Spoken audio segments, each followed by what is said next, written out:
చెప్పండి నటరాజ్. సార్ వాళ్ళకి ఇస్తున్నాను. చెప్పమ్మా. ఉదయం 4 గంటలకే ఇంట్లోంచి వెళ్ళిపోయారన్నయ్య. ఇంకా రాలేదన్నయ్య. సరేమ్మా, వాడు రాగానే నాకు ఫోన్ చేయమని చెప్పు. అలాగే అన్నయ్య.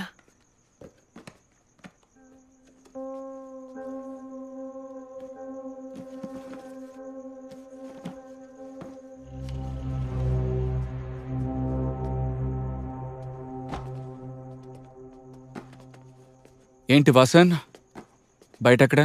సార్ శాంతి నాతో చదివిన అమ్మాయి, అందుకే చూడగానే మాట్లాడాను. ఓ సార్ మా సొంత వాళ్ళ అమ్మాయి అండి. నాగరాజు సార్ మీరు ఇప్పటిదాకా లక్ష్మి మిస్ అయిన రిపోర్ట్ని ఫైల్ చేయలేదే? సార్ ఇన్స్పెక్టర్ ఆయనే ఫైల్ చేసుకుంటానని చెప్పారు సార్. ఈ టిక్ టాక్ ని బ్యాన్ చేయడం వల్ల సూసైడ్ చేసుకుంటా కందస్వామి ఆ కేసు నన్ను చూడమన్నారండి. అందుకే టైం లేదు సార్. టైం లేదు కదా? అవును సార్.